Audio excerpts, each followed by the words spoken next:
Bom dia, boa noite, boa tarde, espectadores do Bongcast. Estamos aqui no nosso quinto Bongcast, após mais de 5 meses sem ter um episódio. Estamos aqui com o meu co-host Pedro Real. Como você está, Pedro Real?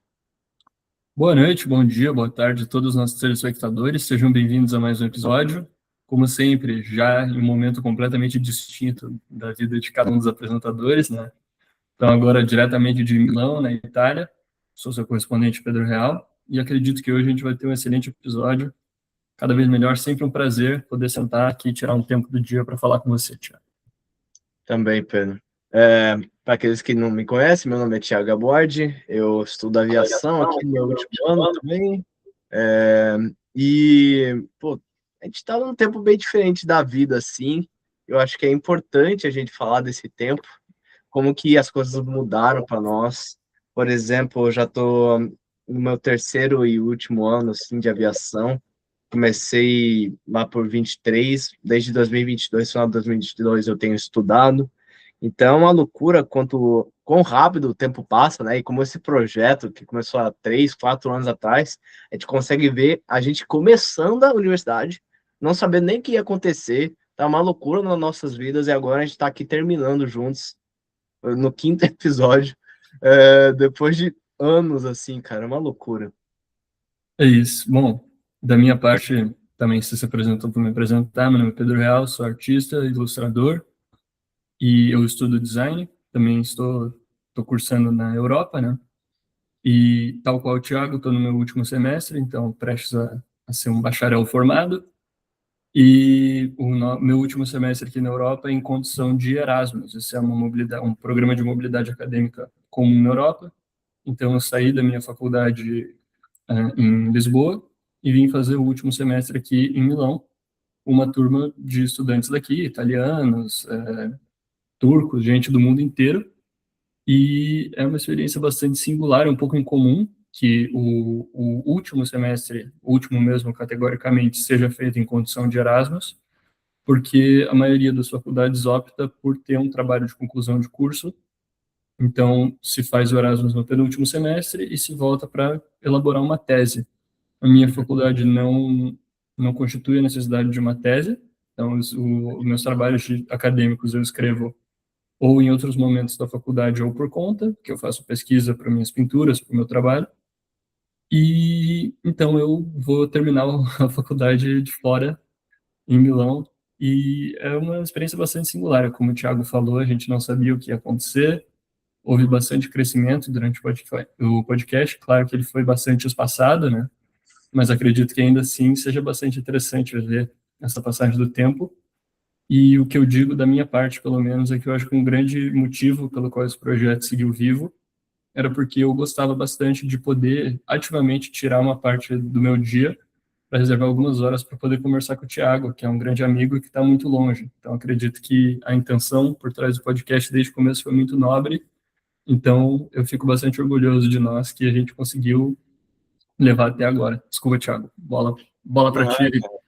Fantástico, cara, falou muito bem. E, tipo, eu realmente vejo, assim, como as coisas mudaram ao longo do tempo. E mesmo que a gente não tenha feito tantos episódios, dá para ver como que a gente manteve, né, por meio do podcast, por meio das nossas conversas, a gente manteve o contato ali, entendeu? A gente sabe o que mais ou menos está acontecendo na vida do outro, mesmo estando mais de 3 anos separados, assim, que é uma loucura.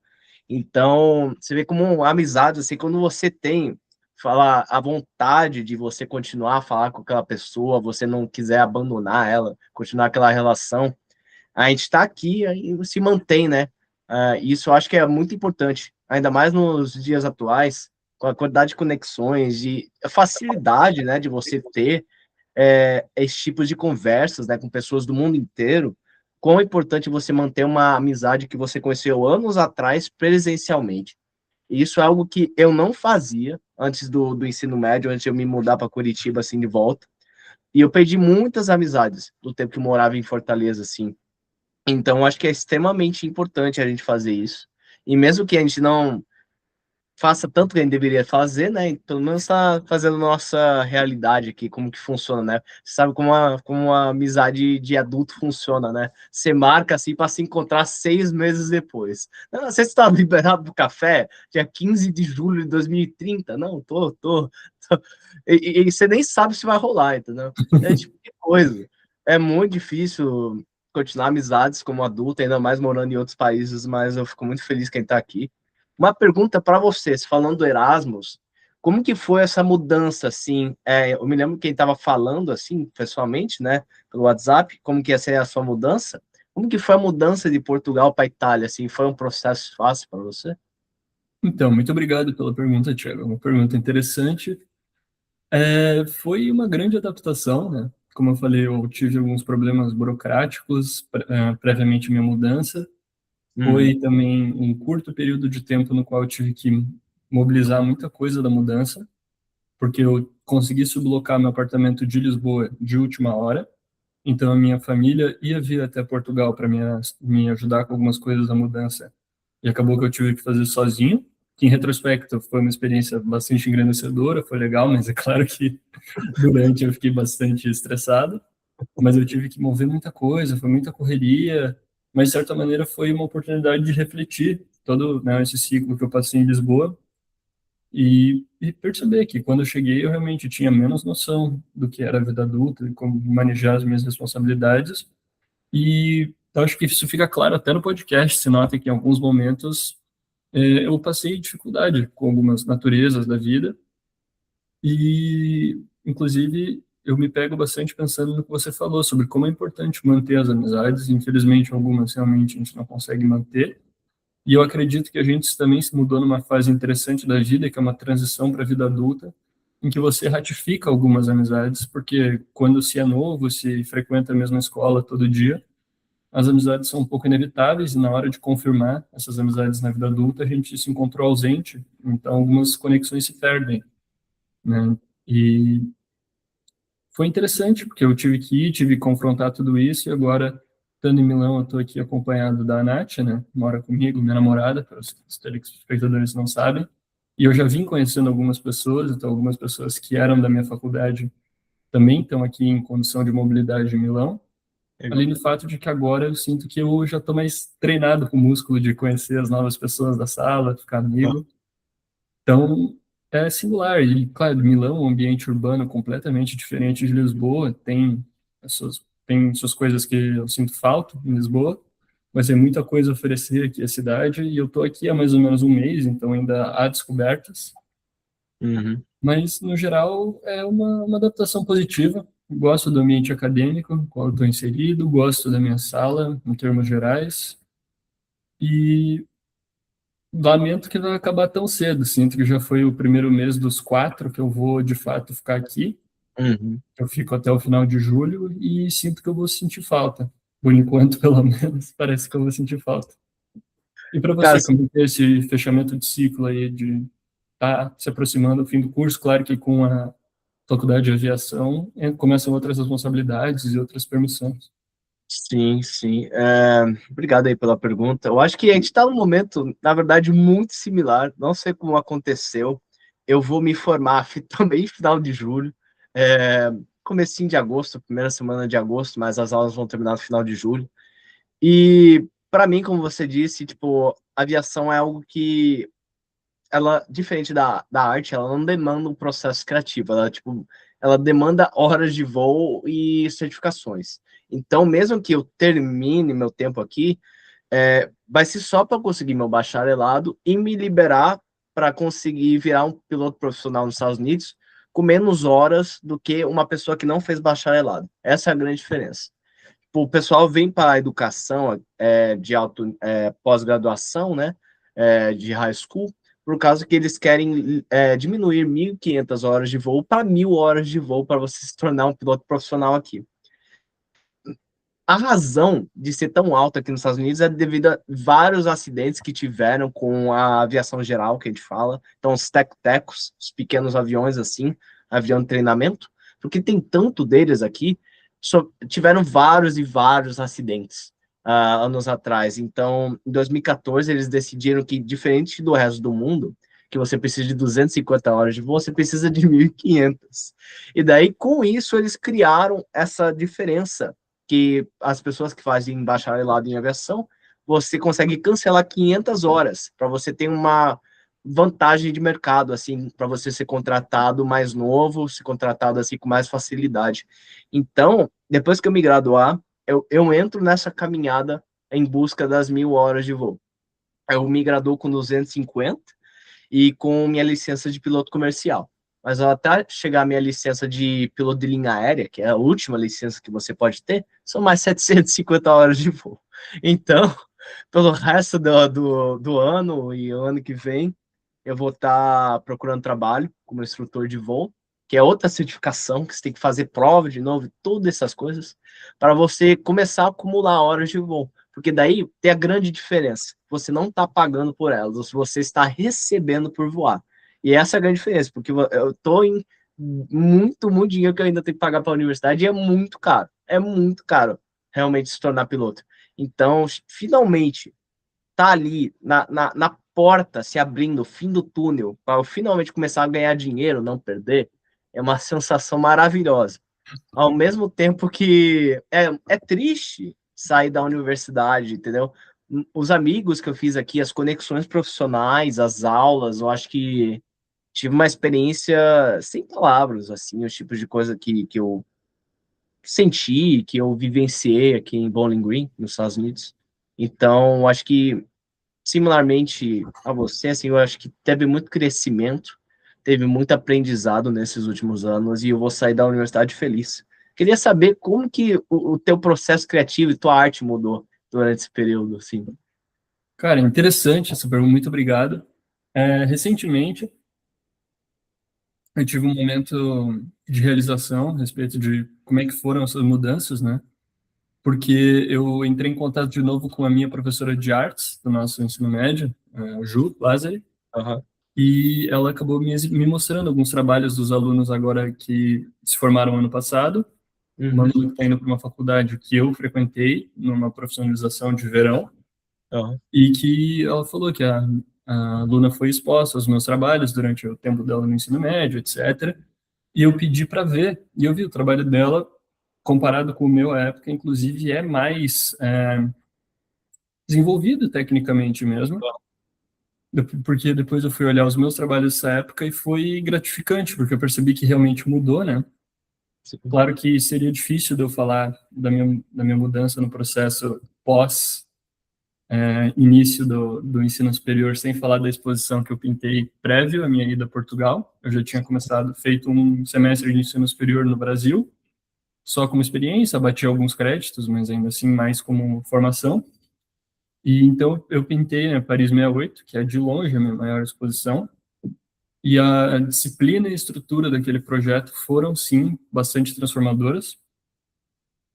É, claro, mas isso foi para a filosofia de artes plásticas. Então, eu aprendi a ter uma disciplina, uma constância muito grande na hora de pintar, mas eu sinto que ainda assim eu não sabia estruturar um projeto categoricamente.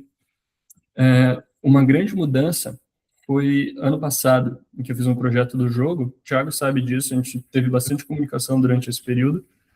E com esse projeto do jogo, eu tinha uma visão muito específica do que eu queria fazer no começo, e eu precisava conciliar essa visão com as necessidades temporais do projeto, com as necessidades de grupo, porque era um grupo muito grande. Então, eu precisava fazer com que todos eles aceitassem, comprassem, desenvolvessem a minha visão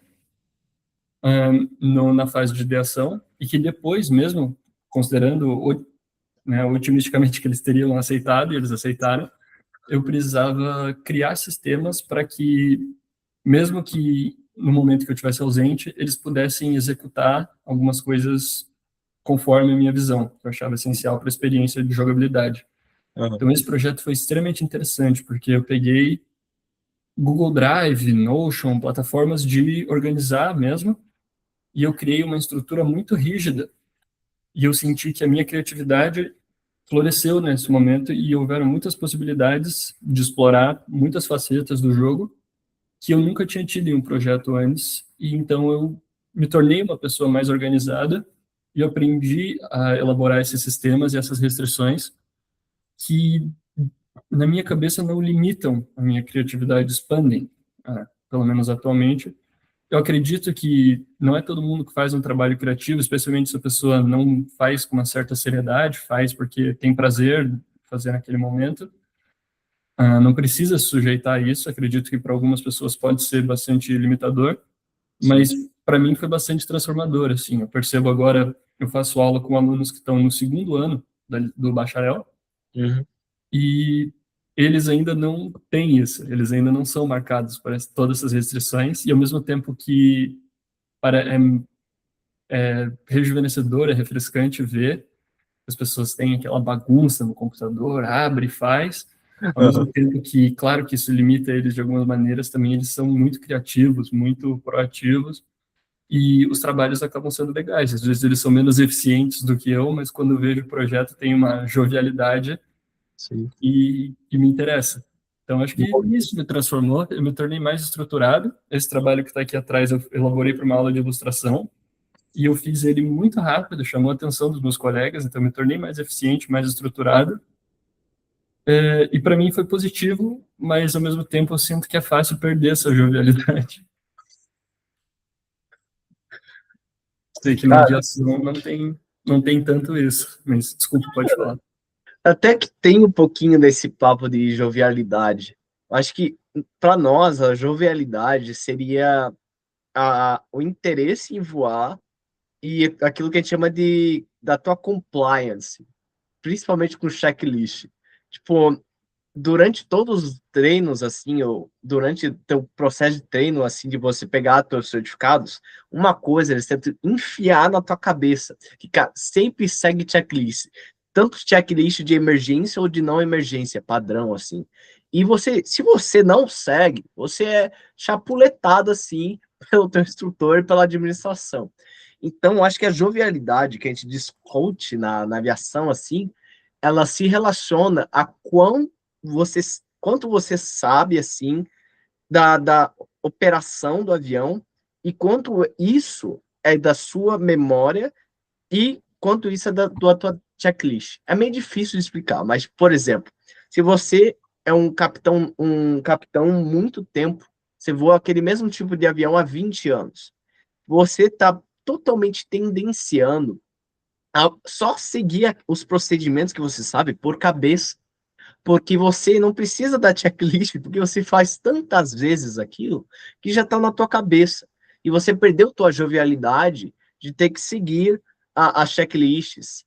Mas uma coisa que, cara, na aviação, os acidentes que acontecem são por causa desse tipo de pessoa. A pessoa que ela se torna, não sei, escrava da própria memória e ela não quer seguir os procedimentos que foram ensinados a ela, por exemplo, agora, na minha época, quando ela está aprendendo tudo do básico. Então, é interessante que, na minha área, pelo menos, a jovialidade é a tua capacidade de, sim, você conhecer o avião, mas você está seguindo ali a checklist, você sabe o que está fazendo, mas você também está seguindo aquilo que foi pedido para você. Porque quanto mais você faz aquilo, mais você acha que você tem o poder da palavra e do conhecimento, e os outros que estão à tua mercê, não você que está à mercê da checklist. Então, é muito interessante isso. Eu sei que é um papo muito técnico, assim, Não, mas não, é entendido, não se preocupe. é muito interessante para mim, pelo menos, né? Não, eu acho bastante interessante. Eu tenho interesse pela aviação, que vem da nossa amizade de anos aí, e é interessante ver como a jovialidade é uma virtude até numa área completamente diferente da minha. É claro que aqui no seu caso, como eu sempre costumo falar, apesar de que a arte para mim é muito importante, eu sinto que ah, o que está em jogo é um pouco mais alto na aviação, né? Afinal de contas, o piloto fica na vida aí de mais de 100 pessoas, um piloto comercial, mas é interessante, porque de certa maneira eu diria que, apesar de que você usou uma linguagem um pouco técnica, isso é realmente um conceito aplicável para a maioria das áreas do conhecimento, em que a pessoa que é mais nova a uma certa prática não é tão escrava do seu método, da sua memória, e ela pode prestar mais atenção em alguma coisa que é menor, que seria sobressaída para uma pessoa que já é mais experiente, em que ela consegue executar aquilo de maneira muito eficiente, mas às vezes ela pode pular algum preciosismo, algum detalhe que é muito importante da arte e na minha esfera, né, da arte, da ilustração, é um pouco parecido, porque ao mesmo tempo que eu pude executar isso aqui muito rápido, eu já tenho meu traço, já tenho toda a minha característica do meu trabalho, que ao mesmo tempo que é positivo, me rouba de uma experiência que alguns colegas meus que são mais novos na arte têm, de poder explorar as coisas de maneira muito livre, e eles têm que se atrelar a muitos detalhes. Então, por exemplo, quando eu faço esse rosto aqui, isso aqui é uma expressão, umas proporções, um estilo de traço que já é comum do meu trabalho há anos. Eu não tenho mais o prazer que alguns colegas meus têm, que quando eles imaginam um rosto assim, eles têm que pensar muito categoricamente em como eles vão desenhar o olho, como eles vão desenhar a textura aqui, as dobras da pele, como eles vão desenhar a boca. E ao mesmo tempo que para mim é muito rápido, muito fácil, eu tenho um estilo característico, eles podem encontrar uma coisa que talvez seja mais detalhada, mais interessante, ou mais adequada para o projeto específico que a gente passou, porque eles têm que pensar em todos os passos, né? Cara, muito legal, muito interessante isso aí. Ah, e eu quero saber, depois de você se formar, onde que você se vê, assim, na tua vida? Quais que são os seus próximos passos, você diria? Então, isso é uma pergunta muito presente, na verdade. Eu estava no telefone agora com meu pai. Ele está bastante curioso a respeito disso, se eu vou continuar no mestrado, se eu não vou. Eu acredito que agora a minha prioridade seria, assim que possível, claro, afinal de contas eu não tenho ainda o meu diploma do bacharel, mas assim que possível, realmente aplicar para o mestrado. Eu acredito que a minha graduação é um pouco curta, e ao mesmo tempo que você, eu entendo que tem que sair, buscar essas horas de voo, se profissionalizar, começar a trabalhar, eu sinto que como eu já tenho feito cada vez um pouco mais de dinheiro, me estabelecido um pouco mais com o freelance, então eu consigo trabalhar e conciliar com os estudos, eu gostaria de continuar estudando, não Uhum, só porque eu dessa vez faria algo mais relacionado com história da arte, com ilustração, com pintura, que seria uhum, algo que é mais meu do que o design, né? Eu fiz um curso de design bem generalista em Portugal e ao invés de encontrar uma nova área que me cativava muito, eu realmente só ratifiquei as minhas paixões de antes. Então, eu gostaria de poder explorar isso, eu gostaria de poder me manter na Europa, que eu acredito que é um espaço muito rico de cultura tudo. e que vai deixar eu me estabelecer com o meu trabalho, mas a meta final ainda realmente é me estabelecer primeiramente como pintor, claro, como ilustrador, desenhista gráfico também é uma coisa que me traz muito prazer, Uhum, mas eu gosto muito de pintar, gosto muito de ser pintor. Inclusive, aqui na minha mesa, eu tenho aqui o meu caderno dos estudos a óleo, que eu tenho compartilhado recentemente com as pessoas. Eu comecei esse projeto concomitante com o projeto do jogo, então, que era um projeto mais gráfico e mais de design, mas eu queria aprender como fazer retratos a óleo mais clássicos, ainda não muito clássicos, mas um pouco mais clássicos, né? muito legal. E agora, com mais de um ano de projeto, as minhas habilidades técnicas de representação evoluíram bastante e eu confirmei que eu realmente gosto muito de pintura, né? Já fiz mais da metade do livro. Nossa. Eu gosto muito de pintura e eu gostaria de seguir explorando isso. Acredito que eu ainda tenho temas que eu gosto de explorar, coisas que eu tenho a dizer. Então, para mim, é isso. Para você, Thiago, acho que você falou um pouco por cima, né, o que como é o caminho agora após o bacharel, mas eu gostaria de saber, e eu já vou puxar um gancho para o nosso próximo tema, Uhum. um pouco não removido da aviação, mas para além de pilotar o avião, quais são as suas ambições políticas, sociais, profissionais para o futuro, porque você atuou, né, na faculdade como presidente do corpo estudantil. Sim. Eu sinto que foi uma experiência que para você foi bastante enriquecedora, bastante prazerosa, além de você ter tido uma experiência na sede da ONU, né, umas semanas atrás, qual você queria falar. Então, eu gostaria de, não só que você falasse disso aqui no podcast, mas eu queria puxar esse gancho e saber, esse Thiago, dessa esfera, que tem ambições para mudar a, a aviação, o ambiente acadêmico, o que Sim. você vê para essa esfera da sua vida no futuro? Cara, muito obrigado aí pela pergunta.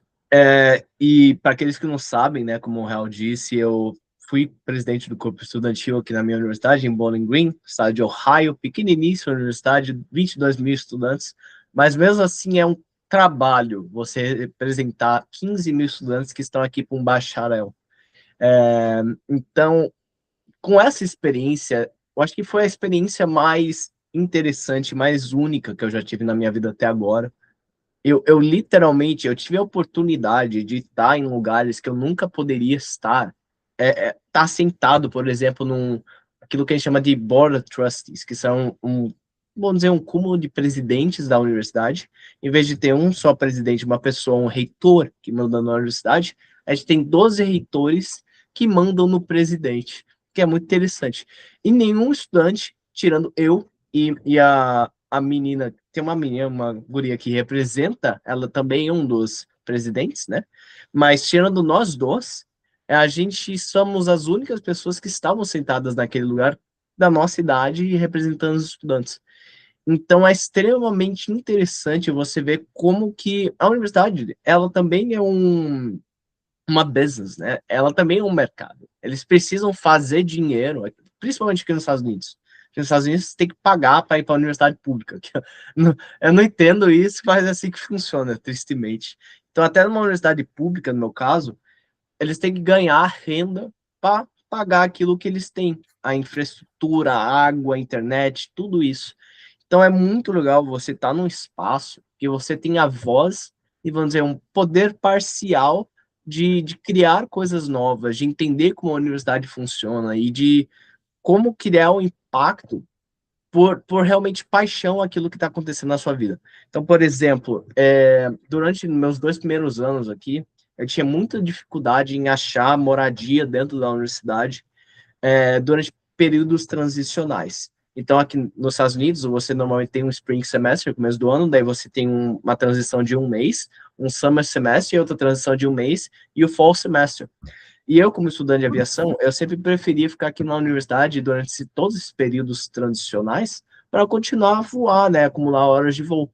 E não tinha maneiras de eu, tipo, pedir, eu quero ficar aqui no campus, no dormitório, no lugar aqui, para eu conseguir voar. Eu tinha que enviar diversos e-mails, argumentar porque eu tinha que ficar na universidade, só para eu ficar aqui e conseguir minhas horas de voo. E estando nessa posição de liderança, eu consegui trabalhar com os departamentos para criar, por exemplo, formulários para estudantes como tipo eu, que necessitam estar aqui. E agora é facilmente você só enviar um formulário e você vai conseguir um lugar para ficar na universidade no período transicional.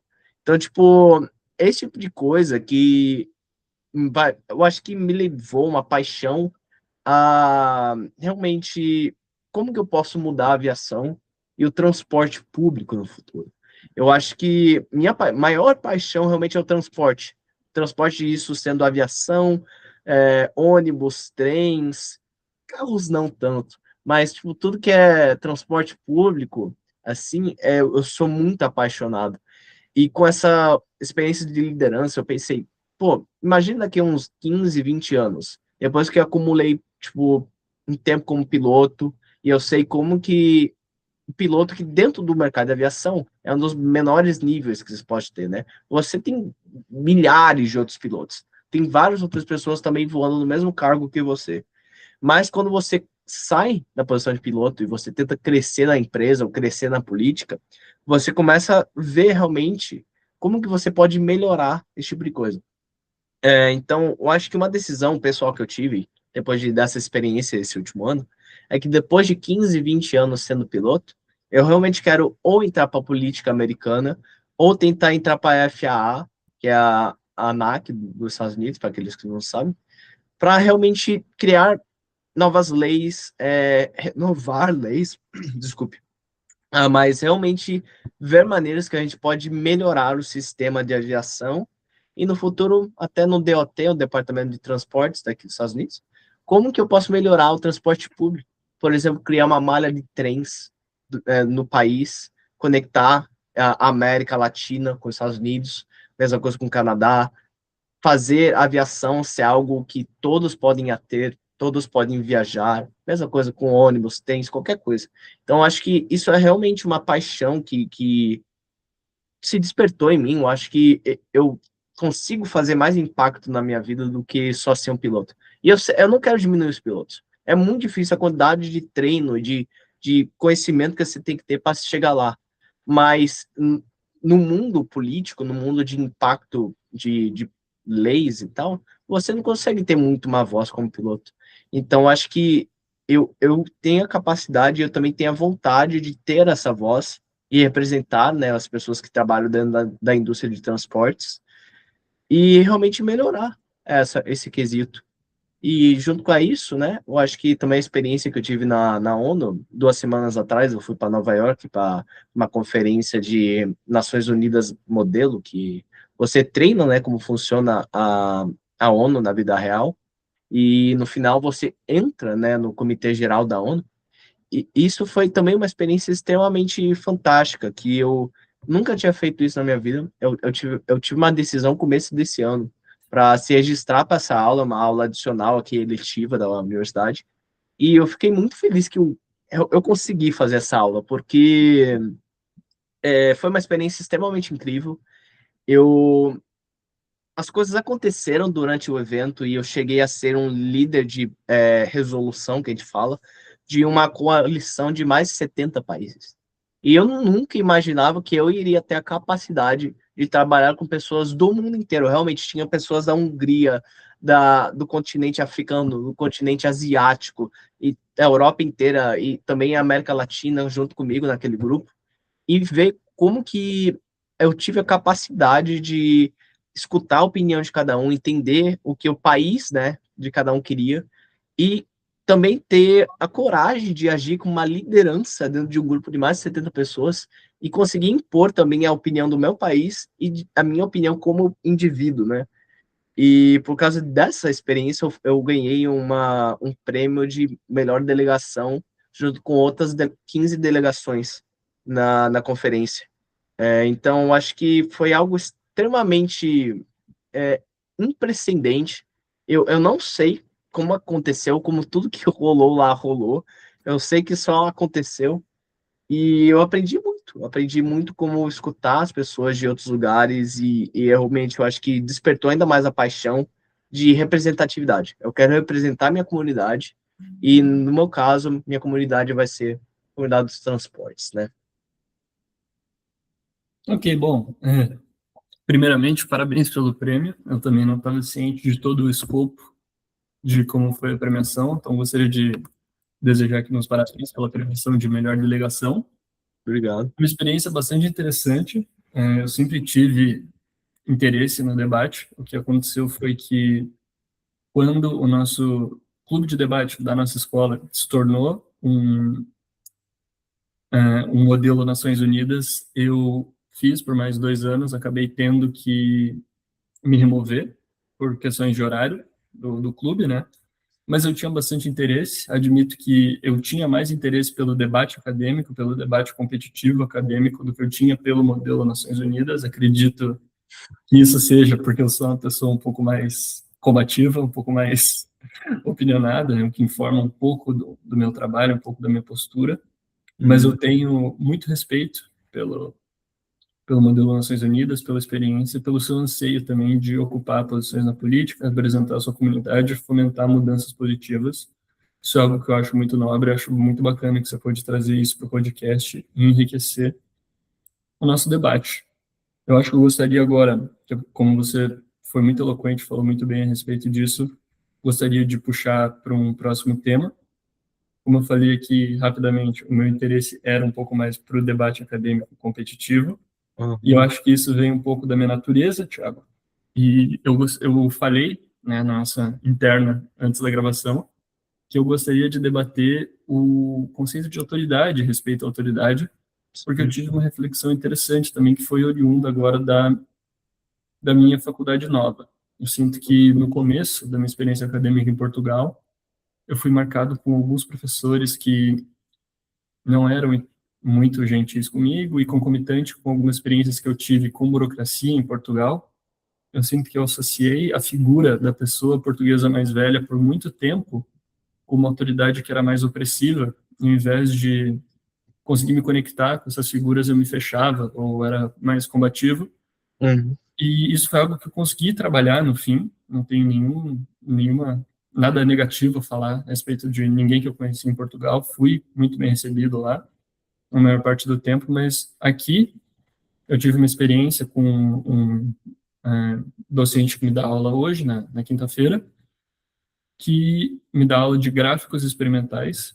Então, ele tem muito interesse pela estética, ele tem gostos similares com o meu, ele é mais novo, e muitas vezes, nos intervalos que a gente tem entre as aulas, eu me encontrava conversando com ele, muito numa posição de igual. Então, eu mostrava um pouco do meu trabalho para ele, ele comentava o que remetia a ele, o que ele gostava, o que ele não gostava, e teve um episódio em que a gente foi conversando no intervalo até a máquina de café. Ele comprou um café, e depois ele se virou para mim e falou: escolhe o que você quer. E aí eu não entendi, escolhi um expresso, e ele pagou o meu café e a gente seguiu conversando. Mostrei um projeto de filme que eu tinha feito para ele, que é o meu filme experimental Aham. de mix media, né, que tinha surgido à tona esse tipo de modalidade na aula. Mas eu me peguei pensando, esse professor, eu tive uma grande relação de respeito com ele, mas não foi necessariamente oriundo à posição dele ou à autoridade dele sobre mim. Foi porque Uhum. ele me tratou com respeito, me tratou como igual, mostrou que ele tinha um conhecimento técnico muito grande, e o que eu quero dizer com esse ponto também não é uma falta de humildade. Eu respeito meus professores, respeito todo o trabalho que se dá para chegar na posição de docente, mas que pelo menos para mim, para minha natureza, se inspira muito mais respeito e admiração da minha parte quando a pessoa me trata como um igual e mostra o conhecimento dela não de um palanque de superioridade, mas uma pessoa que quer te ensinar, quer te lecionar, quer te ajudar, do que uma figura que impõe autoridade para você. Eu sempre reagi mal a isso. E eu gostaria de saber, Thiago, você agora que já ocupou várias posições diplomáticas, sentou com os trustees da sua faculdade, foi à ONU, conversa sobre lideranças globais, mundiais comigo a vida inteira e ocupou uma posição de autoridade. Quais são as suas visões a respeito disso? Cara, eu acho que eu diria que mesmo que a gente tenha maneiras diferentes, né, na questão de debate político e debate de conversação, assim, eu acho que eu tento sempre ser mais guardado e tentar escutar a opinião dos outros em vez de debater a frente. Eu acho que a gente está num caminho muito similar na questão de autoridade. Uma coisa que aconteceu comigo aqui na universidade durante esses últimos 3 anos é que desde o primeiro dia da universidade, realmente, eu sempre tive um contato com a liderança da universidade. Me lembro, no meu primeiro dia de aula, eu tive o prazer de encontrar um senhor chamado Rodney Rogers. O presidente Rogers é o presidente da minha universidade. E ele é um senhor de 60 e poucos anos de idade, que é visto como a grande figura maior junto aos trustees da universidade, que são os reitores, né? E as pessoas têm medo não medo, mas eles têm uma autorrespeito, e esse respeito leva uma não adesão de querer chegar perto dele, de querer aproximar ele, porque ele representa até uma figura de autoridade para a maioria dos estudantes, especialmente estudantes de primeiro ou segundo ano. E desde quando eu conheci ele, a maneira que ele está ali para nos ensinar como a universidade funciona, como que eles estão melhorando o sistema para nós, como eles estão trabalhando com o governo do estado para melhorar a nossa educação, melhorar a infraestrutura, a qualidade da comida, tudo isso é o tipo de coisa que me levou a ser próximo dele e do gabinete dele, do pessoal que trabalha com ele junto a junto. Porque eu acho que não há motivo de você ter medo de se aproximar dessas pessoas de, vamos dizer, alto nível, de alto respeito, né, público ou privado, porque eu vejo mais como uma oportunidade de criar uma amizade, uma parceria com aquele indivíduo do que não chegar perto dele. Por exemplo, não só o presidente, recentemente, ano passado, eu tive uma das experiências mais únicas da minha vida, de estar no processo de seleção de um novo CFO para a universidade, a pessoa que cuida do dinheiro e das Uhum. finanças da universidade. E foi muito interessante estar ali numa mesa com o indivíduo que está procurando trabalho e 5 outras pessoas que são líderes na universidade, vendo quem é a pessoa mais apropriada para estar aqui nos ajudar. E é interessante como que todas aquelas autoridades, aquelas pessoas, vamos dizer, poderosas, né? Porque se for o maior cargo que você pode ter dentro do cunho de finanças, né? É um dos cargos mais altos que você pode procurar. a quantidade de experiências, de conhecimento, de acadêmico, né, que os indivíduos que estavam na minha frente tinha, todos eles, eu tive a vontade de conversar com eles num momento privado, comprar um café, bater um papo, para realmente entender quem iria ser a pessoa mais própria do trabalho, quem ia ser a pessoa que ia realmente se preocupar com os estudantes, esse tipo de coisa. E a pessoa que nós escolhemos, que chama Casey Wyman, o Casey, ele é um ex-militar, e você pensa, pô, ex-militar, 22 anos na Marinha e também na Força Aérea, esse cara deve ser muito pé da mão, assim, muito difícil de falar. E bem pelo contrário, ele é uma pessoa extremamente fácil de falar, que tá aberta a fazer meetings, encontros com você toda semana. Se você quiser tomar um café com ele, ele pode ir lá e comprar um café também para você. E é muito interessante que quando você respeita as pessoas que têm autoridade, mas também você não vê aquilo como um limitador para você conhecer aquela pessoa num termo pessoal, né? É, como que você aproximar-se desses indivíduos é uma maneira de aprendizado.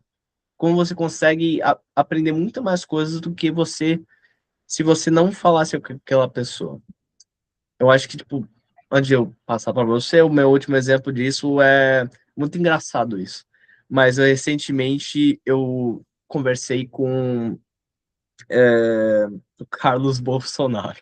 Carlos Bolsonaro estava no hotel em Nova York, que eu estava, e em vez de ter medo de uma pessoa que até eu não sou pessoalmente grande fã, eu tive a vontade de ir lá, apertar a mão dele e entender por que ele está concorrendo à presidência do Brasil, entendeu? Esse tipo de coisa. Eu acho que só ter a coragem de fazer esse tipo de coisa e realmente não ver a autoridade daquele indivíduo como um limitador, eu acho que foi um dos momentos mais engraçados da minha vida. Mas foi muito interessante isso aí. Eu não conhecia essa história, não conhecia essa experiência. Engraçado, quero que você depois me conte em maior detalhe como é que foi isso. Mas é interessante ver que as nossas posições são similares. Claro que você ocupou um cargo administrativo maior do que eu pude, né, na minha jornada acadêmica, mas interessante que a nossa relação com a autoridade é um pouco similar. Claro que é comum que as pessoas prefiram interagir com quem trata elas com maior carinho, maior respeito, como igual do que só como uma figura de autoridade. Mas é interessante saber que não é uma coisa exclusiva minha. Eu acho, inclusive, que esse tipo de maturidade que vem com a idade de agora, talvez eu seja um pouco mais leniente com a autoridade, seja um pouco mais permissivo, criar umas relações com outras pessoas que têm cargos de autoridade maior, tem informado o meu trabalho. Esse é outro motivo pelo qual eu gostaria de debater isso. Legal. Como o Thiago sabe, talvez os espectadores não saibam, e eu vou tentar ser conciso. Eu trabalho com um diretor criativo, ele foi parte do processo de elaboração e execução de Paris 68. É um escritor, é natural dos Estados Unidos também, escreveu alguns best-sellers, é, segue com uma forte carreira, e o que aconteceu foi que nós mantemos uma relação muito próxima, né? E temos reuniões e conversas regulares, desde o fim da pintura dessa exposição e com a mobilização da exposição, enfim. Mas ele teve, infelizmente, a quebra de uma relação de um colaborador dele, recentemente, e então ele me trouxe e me conferiu mais autoridade para estar mais envolvido graficamente nos projetos dele. E o que eu percebi foi que começou um tratamento da parte dele de igual para mim desde então, porque ele precisava ser muito franco, muito direto comigo. Não, eu estava envolvido com projetos que diziam respeito a ele, ao trabalho dele. Então ele me ligava e falava: Pedro, preciso disso assim. E era uma faceta dele que eu não conhecia. Eu conhecia ele como diretor criativo, como uma pessoa mais velha que falava comigo como se eu fosse um garoto, uma pessoa mais nova. Mas eu fui surpreendendo ele positivamente com o trabalho, e ele foi me surpreendendo pessoalmente como criativo, como pessoa, porque nós fomos conversando como iguais. E hoje ele é um amigo, é interessante, claro que a gente ainda tem muito trabalho junto, Muito bom. mas é interessante pensar que quando ele era apenas uma figura de autoridade na minha vida, nós éramos muito menos próximos e ele me desconhecia o meu trabalho, desconhecia o que eu podia fazer, e hoje ele tem uma confiança muito maior em mim e pode passar esses projetos gráficos para mim. Então é interessante também pensar como quando você se abre com uma pessoa, você é mais direto, você não é necessariamente só uma figura de autoridade, às vezes você acaba conhecendo melhor aquela pessoa, o potencial daquela pessoa, e se abrem novas janelas, porque ele não teria as colaborações, o material gráfico que eu elaborei para ele, se ele ainda falasse comigo como se eu fosse um menino. Muito legal, cara. Eu não tinha o conhecimento que você continua essa relação assim, nesse até nível profissional, assim. Muito interessante.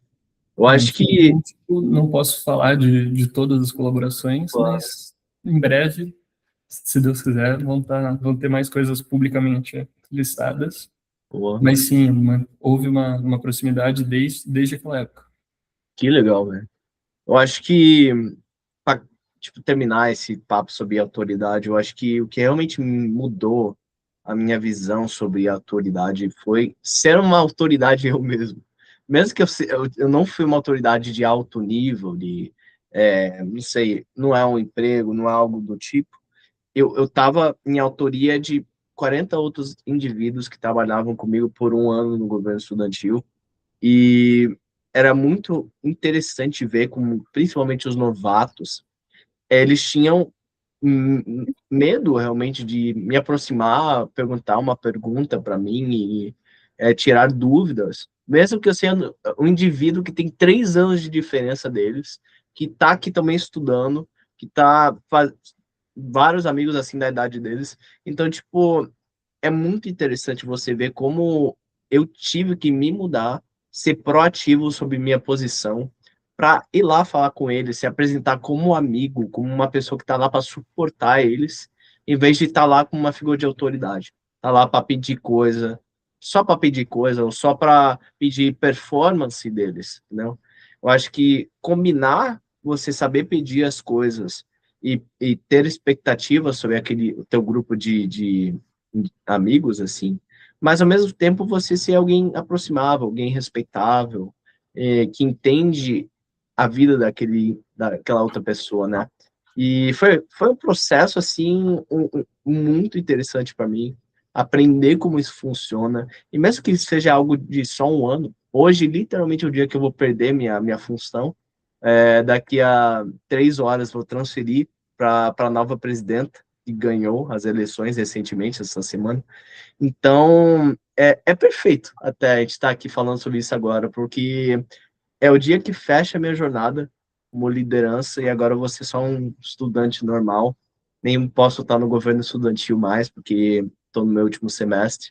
Então, acho que é muito interessante quando todos que estão nos assistindo, tiverem uma oportunidade de estar uma posição de liderança, tente ser o mais aproximável, mais gentil, mais amigo que você pode ser com as pessoas que você está mandando, assim. Porque você não está mandando, vocês estão trabalhando em grupo para um bem maior, para aquela missão que vocês têm, entendeu? É muito interessante.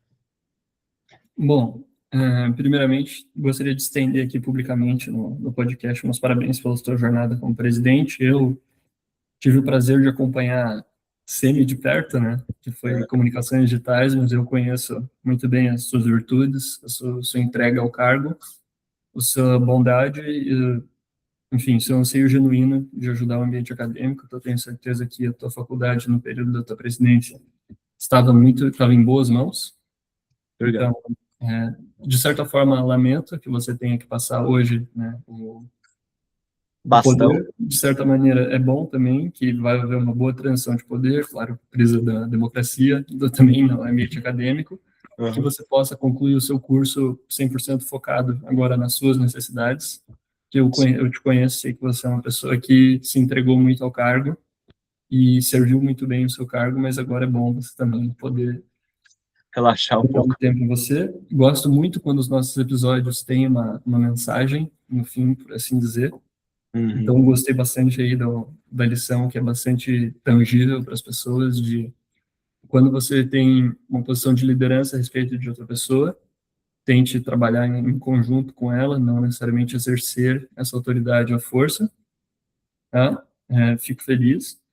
Eu acho, Thiago, infelizmente, aquela lista inicial de assuntos que a gente tinha, eu vou ter que cortar, porque aqui já são 10 horas da noite, e eu vou ter que Jantar, né? jantar, vou ter que executar algumas coisas, que agora a casa aqui é em conjunto, apesar de que eu não tenho aulas amanhã é o dia mais cedo da noite, mas eu gostaria de puxar um último gancho, eu acredito que a gente possa ainda conversar, que é o assunto mais relacionado com isso, em que a gente comentou que gostaria de falar sobre vida pública e fazer conteúdo para as redes sociais, estar presente na internet. Claro que a gente está aqui no podcast, mas eu digo realmente uma coisa bastante profissional, bastante orientada ao que a gente gosta de fazer. Você agora, como falou, você tem bastante opiniões sobre aviação, você tem bastante a compartilhar. Você comentou comigo um anseio de começar a publicar esse conteúdo nas redes sociais também, estendendo, de certa maneira, uma liderança, uma influência, uma voz que guia, né? E eu tive uma experiência parecida porque, em razão desses trabalhos que eu tenho elaborado e em razão de um anseio, como eu falei, de me estabelecer no mundo da pintura, voltei a compartilhar o meu trabalho agora nas redes sociais. De certa maneira, voltei a ser uma figura pública no mundo da pintura, da arte. E é uma experiência interessante, é legal ver as reações das pessoas. De novo, é interessante ver pessoas que eu achava que tinham plena dimensão de como era o meu trabalho, como era a minha prática, como era a minha vida, aparecerem chocadas nas redes sociais, porque parece que elas não conheciam direito. Então, ao mesmo tempo que por muito tempo eu senti uma certa banalidade, uma resistência, eu não queria publicar as minhas pinturas a óleo, as minhas entrevistas nas redes sociais. Eu vejo que as pessoas reagem como se elas tivessem um desconhecimento dessas coisas, e agora eu começo a me segmentar como uma autoridade, de certa maneira, nesse quesito. Começa a estar mais nos olhos das pessoas, até as que eu achava que eu já já estava em evidência. Então, gostaria de saber, Thiago, como é que é esse seu anseio, o que que você acha desse tipo de vida pública, como que isso se compara com a sua experiência na presidência estudantil, enfim. Sim. Primeiro eu gostaria de parabenizar tua conta aí de arte. Eu acho que é fantástico os teus trabalhos e fico muito feliz de você compartilhar eles de novo. Tanto no teu primeiro projeto, anos atrás, com a Flood, assim, eu acho que eu sempre fui muito fã do teu trabalho e da maneira que você aproxima, né, a tua arte e você faz ela. Então, fico muito feliz de você voltar para as redes sociais com elas. E, no meu caso, eu acho que minha grande ideia é produzir conteúdo para falar sobre a indústria da aviação, falar sobre a indústria de transportes, né? E realmente tentar produzir conteúdo educacional para as pessoas sobre sistemas de transportes atuais, como a gente pode melhorar eles, que é tipo realmente minha paixão assim. E com isso, acho que tem dois lados, né, de produzir conteúdo. Primeiro, você tem que ter o tempo e as habilidades para você fazer tal conteúdo. Você produzir conteúdo para a internet é algo que, primeiro, você pode fazer como trabalho ou como paixão. No meu caso, como paixão, eu não estou lá para ganhar dinheiro. Então, eu já tiro a parte de me preocupar com concorrentes. Eu não estou lá para ganhar dinheiro, ganhar muitas views, nada disso. Eu quero educacionar, dar educação e conhecimento ao máximo de pessoas possíveis sobre tal tópico. Com isso, tem muita pesquisa, muita tipo divisão assim do que é certo e do que é errado. Eu falar nas redes sociais. Porque as redes sociais é um lugar que, principalmente atualmente, as pessoas estão criando times e, tipo, se você fala alguma coisa meio torta, que não vá certo com um lado, com o outro, as pessoas vão começar a dar hate em você, mesmo que você está falando algo extremamente factual e óbvio, e que totalmente deveria ser melhor. Tipo, eu vou falar, todas as grandes cidades dos Estados Unidos com mais de 3 milhões de habitantes deveriam ter transporte público. Mesmo que isso seja algo factual que vai ajudar milhões de pessoas, vai ter vários indivíduos que não. Carro é muito melhor, algo do tipo, entendeu? Então você tem que saber ter a paciência de lidar com as pessoas que não vão gostar muito do teu conteúdo e sempre dar o melhor de si para realmente produzir um conteúdo que vai ensinar, que vai ter um impacto positivo nas pessoas. Porque o que eu não quero é que meu futuro conteúdo seja que, como, não sei, um Reels de brain rot, que as pessoas vão lá ver por 10 segundos e passa, entendeu? Eu quero realmente que tenha pessoas que são apaixonadas, assim, por transportes e pela aviação, que estão ali na minha página para aprender isso, e estão ali me seguindo para ter mais conhecimento, no caso. E para acabar, assim, o tópico, eu acho que a questão de ser uma pessoa pública na internet, comparado a ser uma pessoa pública, por exemplo, numa universidade, a internet é um mundo muito mais hostil.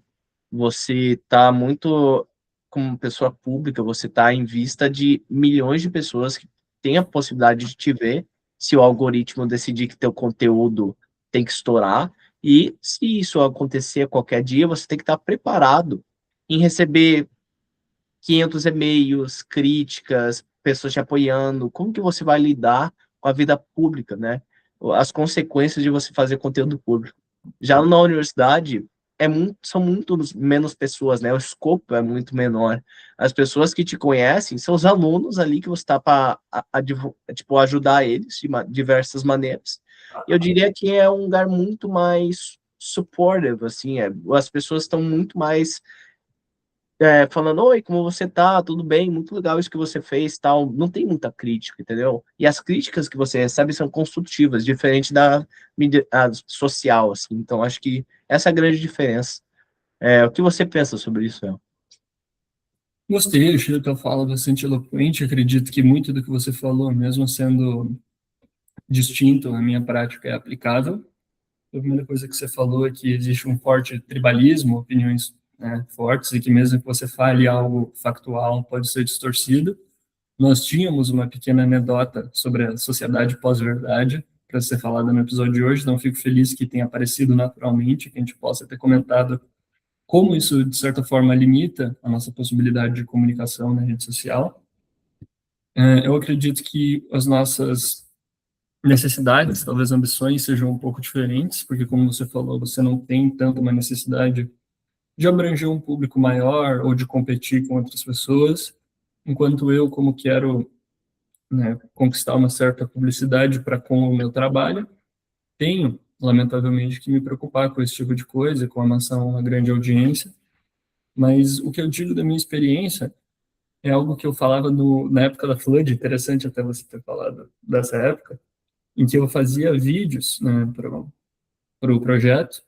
Um dos vídeos que eu coloquei no YouTube foi investir, né, claro, né, falando sobre a esfera da arte, investir muito mais em ter um estilo identificável e original do que necessariamente na qualidade técnica do projeto. Então, que a virtude de um projeto e a visibilidade de um projeto ia estar muito mais na fase da ideação ou da exploração gráfica, em que você consegue se distinguir dos outros, do que você necessariamente maquinar muito e buscar uma qualidade técnica muito grande sem um estilo específico. Então, talvez um ultra realismo ou algo muito comum, banal, porque existe já pessoas que são muito acompanhadas, que criam esse tipo de conteúdo existente e que já tem anos de vantagem a respeito de você, então você invisa na sua originalidade. Então esse é um grande ponto hoje da minha comunicação social no Instagram, e de certa forma limita o meu alcance, limita a